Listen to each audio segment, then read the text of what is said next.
तो स्वागत है आपका विनर्स एकेडमी प्रयागराज में। मैं समीर शुक्ला। और जैसा कि आप जानते हैं यूपी बोर्ड एग्जाम नजदीक है और आप पेपर की तैयारी कर रहे होंगे, तो इसमें सबसे इंपॉर्टेंट एक टॉपिक है जिसका नाम है ट्रांसलेट हिंदी टू इंग्लिश। हम लोग ऑलरेडी उसके 3 प्रैक्टिस सेट सॉल्व कर चुके हैं, आज चौथा प्रैक्टिस सेट है। इसे भी हमें सॉल्व करना है क्योंकि प्रैक्टिस सेट सॉल्व करने से हमारे सामने तमाम तरह की जो मीनिंग्स आती हैं, कैसे कैसे वर्ड आते हैं, कैसे कैसे सेंटेंस आते हैं, किन किन सेंटेंस में किन किन टेंसेस का यूज हमें करना होता है, वो सारी टिक्स एंड जो चीजें हैं ट्रिक्स वो हमें पता चल जाती हैं। क्योंकि ये वीडियो बहुत इंटरेस्टिंग होता है और आप देख रहे होंगे, आपने पिछले 3 वीडियो देखे होंगे। अगर अभी तक नहीं देखा तो आप डिस्क्रिप्शन में लिंक है, उस पर जाएं और देखें। आपको पूरी तरह से क्लियर हो जाएगा कि आपकी कितनी मीनिंग अभी तक तैयार हुई और कैसे आपने सेंटेंस को एक ऑर्डर में रखना सीख लिया।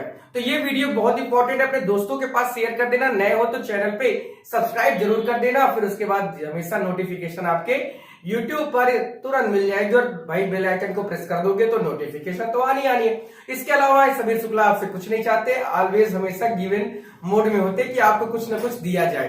तो चलिए पहली लाइन से शुरुआत करते हैं, बिना देर किए हुए, क्योंकि बिना से ही सेंटेंस की शुरुआत हुई है। तो सेंटेंस की शुरुआत है कि बिना साहस के मनुष्य मिट्टी के समान या निर्जीव मूर्ति के समान होता है। बिना साहस के मनुष्य मिट्टी के समान या निर्जीव मूर्ति के समान होता है। और अगर हम लोग इसको लिखना या शुरू करना, सॉल्व करना शुरू करें, तो सबसे पहले हम लोग ये लिखेंगे कि विदाउट, विदाउट मीन्स होता है बिना, और करेज मीन्स होता है साहस। और क्योंकि हमारा सेंटेंस देखिए प्रेजेंट में दिख रहा है, तो हमें इसको सॉल्व कैसे करना है कि विदाउट करेज मैन, ठीक है, विदाउट करेज मैन, ठीक है, यहां पर समझना है। बहुत अच्छा सेंटेंस है ये, थोड़ा सा हमें देखना है, इसको समझना है, ठीक है। तो विदाउट करेज मैन, या आप इसको ह्यूमन बीइंग लिख सकते हैं। तो मनुष्य जो मिट्टी के समान हो जाता है, तो without courage human being, human being looks like a mound, MOUND, mound means होता है मिट्टी का ढेर या मिट्टी का ढेला, ठीक है, मिट्टी के तरह। और या तो निर्जीव मूर्ति के समान होता है, या तो कैसा होता है, निर्जीव मूर्ति के समान होता है। तो इसको भी आप लिख सकते हैं। और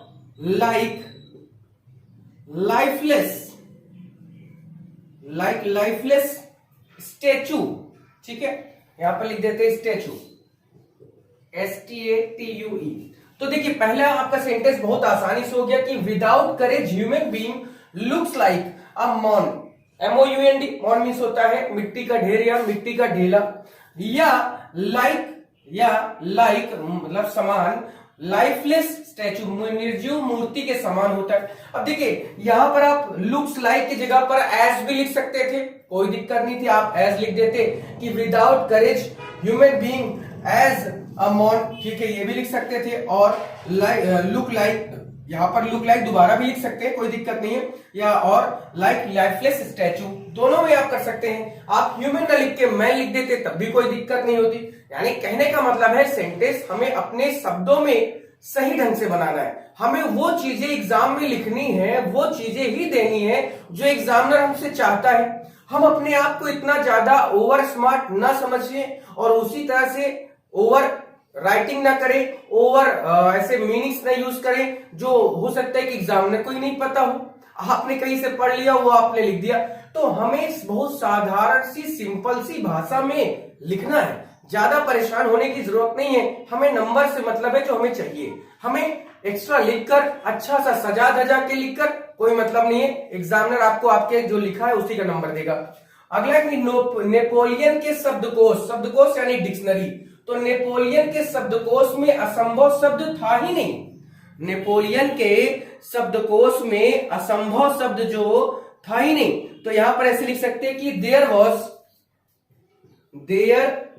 वॉज नो वर्ड मीन्स शब्द। तो ऐसा कोई शब्द ही नहीं था। कैसा कोई शब्द नहीं था, ठीक है, कैसा कोई शब्द नहीं था। तो वर्ड लाइक मतलब की तरह या के जैसा, लाइक इम्पॉसिबल यानी इम्पॉसिबल जैसा शब्द ही नहीं था। और इम्पॉसिबल को आप थोड़ा सा इन्वर्टेड कॉमा के अंदर रखें, ठीक है, और उसके बाद लिख दें कि इन द डिक्शनरी ऑफ नेपोलियन, ठीक है, डिक्शनरी ऑफ नेपोलियन, क्लियर हो गया, NONEPOLEON, ठीक है, नेपोलियन, यहां पर इतना हो गया। तो यहां पर क्लियर हो गया कि there was no word like impossible in the dictionary of Napoleon.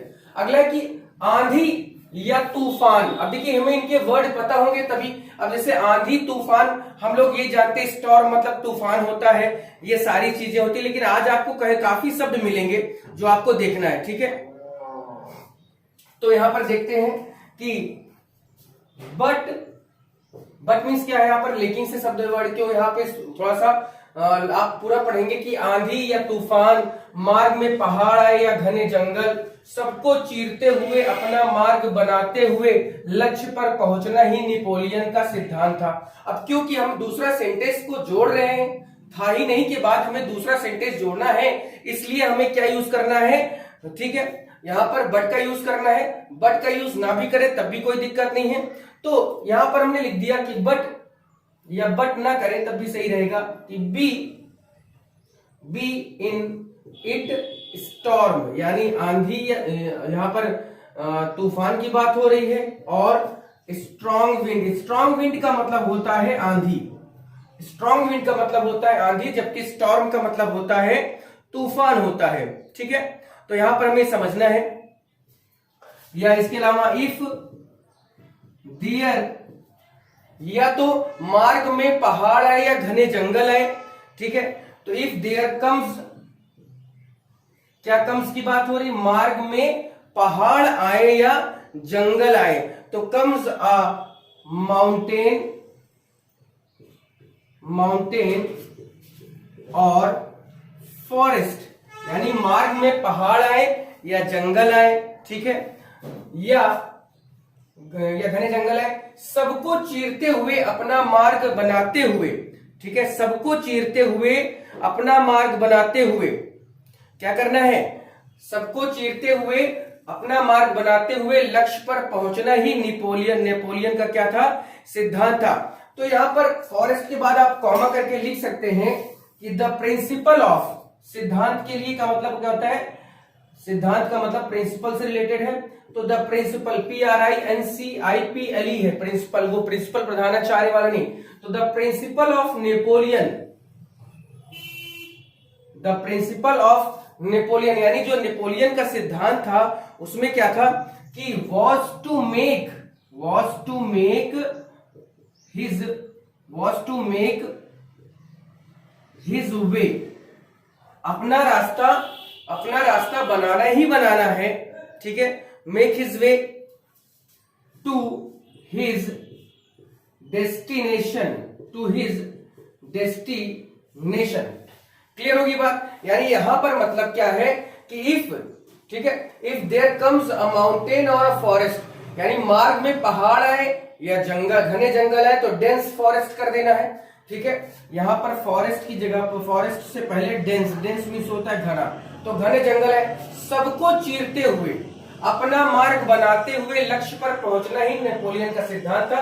तो द प्रिंसिपल ऑफ नेपोलियन क्या था कि was to make his way, यानी अपना रास्ता बनाते हुए, टू हिज डेस्टिनेशन, लक्ष्य पर पहुंचना ही क्या था, नेपोलियन का सिद्धांत था। वो यही कहता था, वो यही चलता था, वो उसके अलावा और कोई बातें नहीं सोचता ना तो कहता था। तो डेस्टिनेशन, ठीक है, पायरसिंग मीन्स होता है चीरते हुए, पायरसिंग थ्रू ऑल दीज, पायरसिंग यहां पर है, फिर उसके बाद है through, THROUGS, through all these, यानी हर एक चीजों को चीरते हुए, फाड़ते हुए क्या करना है, अपने लक्ष्य तक पहुंचना ही नेपोलियन का मुख्य सिद्धांत था। इसी कारण के लिए आप क्या लिख सकते हैं, दैट्स वाई लिख सकते हैं, वह विश्व की महान विभूति बना, इसी कारण से। सो यहां पर लिख सकते हैं that's why, that is why, इसी कारण से वो क्या बना, विश्व की महान विभूति बना। विश्व की महान विभूति का क्या मतलब हिंदी में क्या होता है? जेम ऑफ द वर्ल्ड, ठीक है। इसी कारण से he became the gem, GEM, gem of the world, यानी वो महान विभूति क्या बना? विश्व की महान विभूति बना। आपको जो कार्य करना है उसको अवश्य कीजिए, आपको कोई रोक नहीं सकता है। अब आप पहले इसको लिख लें, क्योंकि नीचे जगह नहीं है, तो मैं इसका आप चाहे तो स्क्रीनशॉट भी ले ले, जिससे थोड़ा सा मैं इसको क्या कर दूं, रफ कर दूं, तो ये और क्लियर हो जाए। 2-3 लाइन अभी और ऊपर इसमें हमें लिखनी होगी, ठीक है। तो यहाँ पर आपको समझ में बस 2 ही लाइन इस पे मिटेगी, बाकी तो और आपको पता ही है सारी चीजें। ये सब देखिए इंपॉर्टेंट है, ये आ भी सकते हैं, इसमें कोई बहुत बड़ी बात नहीं है, ठीक है। तो अब आगे है कि वो क्या बना कि he became the gem of the world, वो विश्व की महान विभूति बना। आपको जो कार्य करना है, ठीक है, अब आपको जो कार्य करना है तो इसको आप ऐसे लिखें कि what you are to do, यानी आपको जो कार्य करना है उसको अवश्य कीजिए, ठीक है, उसको अवश्य कीजिए। तो what you are to do, it must be done, it must be done, ठीक है। आपको कोई रोक नहीं सकता, तो nobody कैन स्टॉप यू, या no one can stop you, यानी आपको कोई रोक नहीं सकता, ठीक है। तो इस तरह से हमें पढ़ना था, इस तरह से हमें समझना है, और इसमें कोई बहुत बड़ी बात नहीं, बस थोड़ा सा देखिए आपको प्रॉब्लम हुई होगी तो मैं समझ सकता हूं। यहां आंधी से लेके और यहां पर लक्ष्य पर पहुंचना ही नेपोलियन का सिद्धांत था, और इतने में ही तो सब कुछ है। लेकिन परेशान नहीं होना, आंधी या तूफान तो आप लिख सकते हैं स्टॉर्म या स्ट्रॉन्ग विंड, ठीक है। मार्ग में पहाड़ है या घने जंगल, तो देयर कम्स अ माउंटेन और a dense forest in our way, in our way कर दीजिए, या वे ना करके ना लिखिए, कोई दिक्कत नहीं है, उतना भी चल जाएगा। उसके बाद सबको चीरते हुए, तो आप यहां पर जो हमने वर्ड लिखा है कि पायर्सिंग, ये पायर्सिंग जो है ना, पायर्सिंग थ्रू ऑल दीज, यानी आप चाहते तो इसको पहले भी लिख सकते थे कि पायर्सिंग थ्रू ऑल दीज, अपना मार्ग बनाते हुए लक्ष्य पर पहुंचना ही नेपोलियन का सिद्धांत था। तो दैट इज यहां पर आप piercing through all these, the principle of Napoleon was to make his way to his destination, ठीक है। यहां पर आप कर सकते थे इतना, डेस्टिनेशन पर फुल स्टॉप कर सकते थे अगर हम पायर्सिंग थ्रू ऑल दीज से शुरुआत करें तो। अदरवाइज हमने इसकी शुरुआत ना करके हम इसे लास्ट में रख दिया तो भी कोई बहुत बड़ी बात नहीं है। विश्व की महान विभूति के लिए आप क्या लिखेंगे? जेम ऑफ द वर्ल्ड, ये भी लिखना है आपको, तो कोई दिक्कत होगी नहीं आपको। आई होप है तो ये आपको क्लियर हो गया होगा। आप एक बार फिर से इसका स्क्रीनशॉट लीजिए, या तो इसको अपने कॉपी में लिखिए, उसके बाद अपने से आप बनाने की कोशिश करें। आप देखिए कि आपसे कितना बन पा रहा है, नहीं बन पा रहा है। नहीं बन पा रहा है तो उसमें क्या प्रॉब्लम हो रही है, जो भी प्रॉब्लम हो रही है आप उसे मेरे साथ शेयर करें। मेरे नंबर पे कॉल कर सकते हैं, मैसेज कर सकते हैं, टेक्स्ट कर सकते हैं, व्हाट्सएप कर सकते हैं, कोई दिक्कत नहीं, टेलीग्राम में आप बात कर सकते हैं।